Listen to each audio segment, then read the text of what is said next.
Hi అండి, welcome back to KK twins official YouTube channel.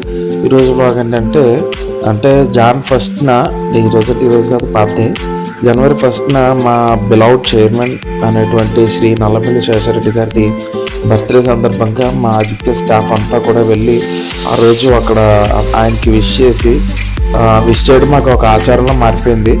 So అక్కడికి వెళ్ళి ఆ రోజు ఆయన విష్ చేసి వచ్చిన ఫ్యాకల్టీ అందరూ కొంతమంది వేరే లాంగ్స్ నుంచి వస్తారు, రాజమండ్రి నుంచి అక్కడి నుంచి వస్తారు. అక్కడి నుంచి వచ్చిన ఫ్యాకల్టీ విష్ చేసిన తర్వాత అటు బీచ్ కానీ అలా సరదాగా ఆ రోజంతా ఎంజాయ్ చేస్తారనమాట.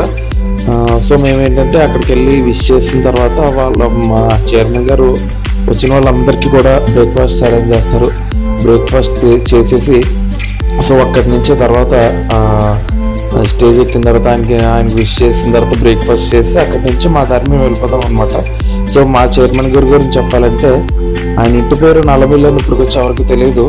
సో అందరినీ ఆయన ఆదిత్య శేషారెడ్డి గారు అంటే ఈజీగా గుర్తుపడతారేమో. సో అంతటి అంటే ఒక్క మనిషి ఎంత చేయగలడు అన్నదానికి ఒక ఎగ్జాంపుల్ సెట్ చేశారు ఆయన. అంటే ఎలా చెప్పాలంటే ఒక మనిషి సంకల్పం ఎంత విలువైందో ఎంత బలమైందో ఆయన చేసి చూపించారు.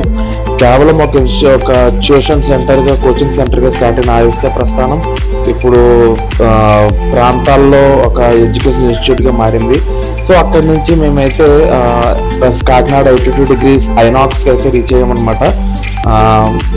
మా ఫ్రెండ్స్ అందరితో కూడా నీట్గా ఎంజాయ్ చేసాము. అక్కడ ఆల్మోస్ట్ నాకు తెలిసి మాల్లో 1 day అంతలా ఎంజాయ్ చేయొచ్చని నేను ఎప్పుడు అనుకోలేదు. ఆల్మోస్ట్ ఆ మార్నింగ్ 11-12 అయిపోయింది మేము అక్కడ మాల్కి వెళ్ళేసరికి. సో 12 నుంచి ఆల్మోస్ట్ ఒక 4:30 వరకు అక్కడ ఉండిపోయాము. అండ్ ఇది వచ్చేసరికి మాల్లో నేను చేసిన బెస్ట్ ఎక్స్పీరియన్స్ అనమాట. నాకు ఇది చాలా అంటే చాలా బాగా నచ్చింది. అంటే మాల్కి కాకినాడలో ఎవరన్నా ఈ వీడియో చూస్తున్నట్టయితే కనుక ఈ ఎక్స్పీరియన్స్ అయితే మస్ట్ అండ్ షుడ్గా చెయ్యండి. నాకైతే చాలా బాగా నచ్చింది. అంటే వాళ్ళు ఛార్జ్ 200-150 అరౌండ్ ఎంత ఛార్జ్ చేశారు. సో దానికి రీజనబుల్ అనమాట. అంటే నాకు నిజంగా చాలా అంటే చాలా బాగా నచ్చింది. ఆ అట్మాస్ఫియర్ అది ఆ బ్లాక్ తిరుగుతున్నప్పుడు కానీ నాకు ఇదంతా చాలా బాగా నచ్చింది. సో ఎవరైనా వెళ్తే కనుక మస్ట్ ఎక్స్పీరియన్స్ దిస్ ఈవెంట్ అనమాట. ఒకసారి కంపల్సరీ అందరూ ఈ యొక్క రోలర్ కోస్టర్ చెప్పాలంటే మినీ రోలర్ కోస్టర్ని ఎక్స్పీరియన్స్ చేయాలని నేనైతే మనస్ఫూర్తిగా కోరుకుంటున్నాను.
మాల్కి వెళ్ళగానే మనం ఎప్పుడు వెళ్ళేది ఏంటి, ఫన్ టైంలోకి వెళ్ళిన తర్వాత అబ్బాయిలు అయితే క్రికెట్ ఎక్కడ ఉందని చూస్తారు, పిల్లలు అయితే వాళ్ళు ఆడుకునే గేమ్స్ ఎక్కడ ఉందని చూస్తారు, మా లేడీస్ అయితే వాళ్ళ పిల్లలు తర్వాత వాళ్ళ చుట్టాలు వస్తే వాళ్ళు చుట్టాలనికే తిరుగుతూ ఉంటారు అనమాట. సో వాళ్ళని కూడా మేము అయితే చాలా బాగా ఆడించాం అనమాట. లైక్ బౌలింగ్ కానీ ఇవన్నీ మాతో వచ్చిన ఫ్రెండ్స్ మా ఫ్రెండ్స్ కూడా మేమందరం ఫ్రెండ్స్ అందరికి వెళ్ళిపోయాం కాబట్టి వాళ్ళు కూడా చాలా బాగా చేశారు. మేము కూడా ఆల్మోస్ట్ ఇంకా ఆ రోజు ఎంత అయితే ఎంజాయ్ చేయగలం అంత ఎంజాయ్ చేసాం అనమాట.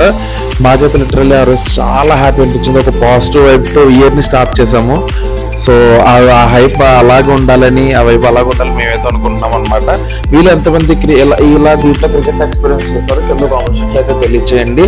అండ్ మా వాడైతే చాలా కష్టపడ్డాడు కానీ విన్నింగ్ స్టేజ్ దాకా లేక విన్ అవ్వలేదు అనమాట. లాస్ట్ ఒక 6 రన్లు మిగిలిపోయి. సో తెలుసు కదా, ఈ బాల్ ఏమో ఎంత గట్టి కొట్టినా 4 వెళ్దా మొత్తానికి క్లీన్ బౌల్డ్ అయిపోయాడు. సో దాని తర్వాత మళ్ళీ ఒక బాల్ వేస్తారు, దాన్ని 6 కొడదని చాలా కసిగా ప్రయత్నించారు కానీ అవ్వలేదు అన్నారు. సో ఇక్కడ నుంచి లిఫ్ట్ దగ్గరికి అయితే వచ్చాము. లిఫ్ట్ దగ్గరికి మేము ఎంట్రీ బయటకు వెళ్ళిపోతున్నాం అనమాట. ఇంకా మా వాళ్ళకి చేసి చాలా బాబు ఎంజాయ్మెంట్, ఇంకా మా వల్ల కాదని చెప్పేసి లిఫ్ట్ దగ్గరికి వచ్చాము. వాళ్ళు అయితే కింద పార్కింగ్లోకి వెళ్తున్నారు, నేనైతే గ్రౌండ్ ఫ్లోర్కి వెళ్ళి అక్కడ ఆటో మాట్లాడుకొని వెళ్ళాలి. సో లిఫ్ట్ దగ్గర ఇదంతా ఆడడం ఒక ఎత్తు అయితే అండి, ఆ లిఫ్ట్ దగ్గర మాత్రం ఒక ఎత్తు. అబ్బబ్బబ్బా ఏం వెయిటింగ్ బాబోయ్, ఆ వెయిటింగ్కే నరకం అండి బాబు. అందులోనూ జనవరి ఫస్ట్ ఇయర్ ఏమో మీ కాకినాడ జనం అంతా ఆ మాల్లోనే ఉన్నారు. నిజంగా మేమైతే అసలు ఆ లిఫ్ట్ దగ్గర మాత్రం చాలా ఫేస్ చేసాం. అండ్ ఇదే కనుక మీ ఫస్ట్ వీడియో అయితే కనుక ప్లీజ్ మా ఛానల్ లైక్ చేయండి, షేర్ చేయండి, సబ్స్క్రైబ్ చేయండి. బాయ్.